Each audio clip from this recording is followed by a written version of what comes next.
أعوذ بالله من الشيطان الرجيم. بسم الله الرحمن الرحيم. الحمد لله الذي أنزل على عبده الكتاب ولم يجعل له عوجا قيما لينذر بأسا شديدا من لدنه ويبشر المؤمنين الذين يعملون الصالحات أن لهم أجرا حسنا ماكثين فيه أبدا وينذر الذين قالوا اتخذ الله ولدا ما لهم به من علم ولا لآبائهم كبرت كلمة تخرج من أفواههم إن يقولون إلا كذبا فلعلك باخع نفسك على آثارهم إن لم يؤمنوا بهذا الحديث أسفا إنا جعلنا ما على الأرض زينة لها لنبلوهم أيهم أحسن عملا وإنا لجاعلون ما عليها صعيدا جرزا أم حسبت أن أصحاب الكهف والرقيم كانوا من آياتنا عجبا إذ أوى الفتية إلى الكهف فقالوا ربنا آتنا من لدنك رحمة وهيئ لنا من أمرنا رشدا فضربنا على آذانهم في الكهف سنين عددا ثم بعثناهم لنعلم أي الحزبين أحصى لما لبثوا أمدا نحن نقص عليك نبأهم بالحق إنهم فتية آمنوا بربهم وزدناهم هدى وربطنا على قلوبهم إذ قاموا فقالوا ربنا رب السماوات والأرض لن ندعو من دونه إلها لقد قلنا إذا شططا هؤلاء قومنا اتخذوا من دونه آلهة لولا يأتون عليهم بسلطان بين فمن أظلم ممن افترى على الله كذبا وإذ اعتزلتموهم وما يعبدون إلا الله فأووا إلى الكهف ينشر لكم ربكم من رحمته ويهيئ لكم من أمركم مرفقا وترى الشمس إذا طلعت تزاور عن كهفهم ذات اليمين وإذا غربت تقرضهم ذات الشمال وهم في فجوة منه ذلك من آيات الله من يهد الله فهو المهتد ومن يضلل فلن تجد له وليا مرشدا وتحسبهم أيقاظا وهم رقود ونقلبهم ذات اليمين وذات الشمال وكلبهم باسط ذراعيه بالوصيد لو اطلعت عليهم لوليت منهم فرارا ولملئت منهم رعبا وكذلك بعثناهم ليتساءلوا بينهم قال قائل منهم كم لبثتم قالوا لبثنا يوما أو بعض يوم قالوا ربكم أعلم بما لبثتم فابعثوا أحدكم بورقكم هذه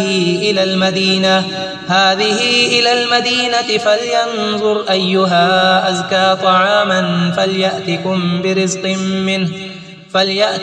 برزق منه وليتلطف ولا يشعرن بكم أحدا إنهم إن يظهروا عليكم يرجموكم أو يعيدوكم في ملتهم ولن تفلحوا إذن أبدا وكذلك أعثرنا عليهم ليعلموا أن وعد الله حق وأن الساعة لا ريب فيها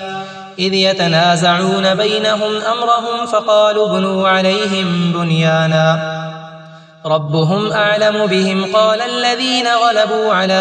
أمرهم لنتخذن عليهم مسجدا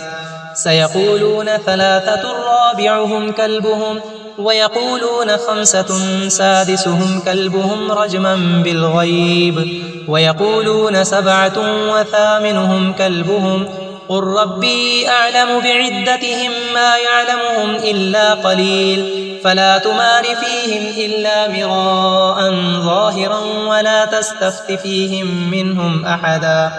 ولا تقولن لشيء إني فاعل ذلك غدا إلا أن يشاء الله واذكر ربك إذا نسيت وقل عسى أن يهديني ربي لأقرب من هذا رشدا ولبثوا في كهفهم 300 سنين وازدادوا 9 قل الله أعلم بما لبثوا له غيب السماوات والأرض أبصر به وأسمع ما لهم من دونه من ولي ولا يشرك في حكمه أحدا واتل ما أوحي إليك من كتاب ربك لا مبدل لكلماته ولن تجد من دونه ملتحدا واصبر نفسك مع الذين يدعون ربهم بالغداة والعشي يريدون وجهه ولا تعد عيناك عنهم تريد زينة الحياة الدنيا ولا تطع من أغفلنا قلبه عن ذكرنا واتبع هواه وكان أمره فرطا وقل الحق من ربكم فمن شاء فليؤمن ومن شاء فليكفر إنا أعتدنا للظالمين نارا أحاط بهم سرادقها وإن يستغيثوا يغاثوا بماء كالمهل يشوي الوجوه بئس الشراب وساءت مرتفقا إن الذين آمنوا وعملوا الصالحات إنا لا نضيع أجر من أحسن عملا أولئك لهم جنات عدن تجري من تحتهم الأنهار يحلون فيها من أسابر من ذهب ويلبسون ثيابا خضرا من سندس واستبرق متكئين فيها على الأرائك نعم الثواب وحسنت مرتفقا واضرب لهم مثل الرجلين جعلنا لأحدهما جنتين من أعناب وحففناهما بنخل وجعلنا بينهما زرعا كلتا الجنتين آتت أكلها ولم تظلم منه شيئا وفجرنا خلالهما نهرا وكان له ثمر فقال لصاحبه وهو يحاوره أنا أكثر منك مالا وأعز نفرا ودخل جنته وهو ظالم لنفسه قال ما أظن أن تبيد هذه أبدا وما أظن الساعة قائمة ولئن رددت إلى ربي لأجدن خيرا منها منقلبا قال له صاحبه وهو يحاوره أكفرت بالذي خلقك من تراب ثم من نطفة ثم سواك رجلا لكن هو الله ربي ولا أشرك بربي أحدا ولولا إذ دخلت جنتك قلت ما شاء الله لا قوة إلا بالله إن ترني أنا أقل منك مالا وولدا فعسى ربي أن يؤتيني خيرا من جنتك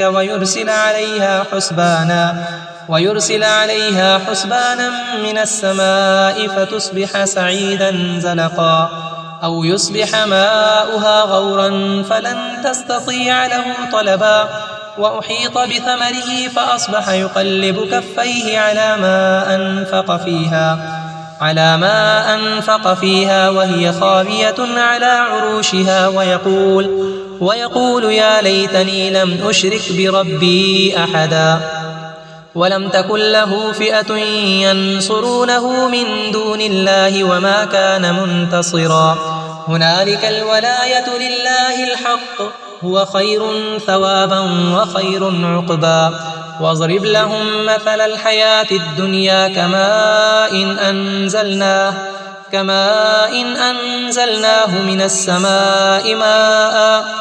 من السماء فاختلط به نبات الأرض فأصبح هشيما تذروه الرياح وكان الله على كل شيء مقتدرا المال والبنون زينة الحياة الدنيا والباقيات الصالحات خير عند ربك ثوابا وخير أملا ويوم نسير الجبال وترى الأرض بارزة وحشرناهم فلم نغادر منهم أحدا وعرضوا على ربك صفا لقد جئتمونا كما خلقناكم أول مرة بل زعمتم أن لن نجعل لكم موعدا ووضع الكتاب فترى المجرمين مشفقين مما فيه ويقولون يا ويلتنا ما لهذا الكتاب لا يغادر صغيرة ولا كبيرة إلا أحصاها ووجدوا ما عملوا حاضرا ولا يظلم ربك أحدا.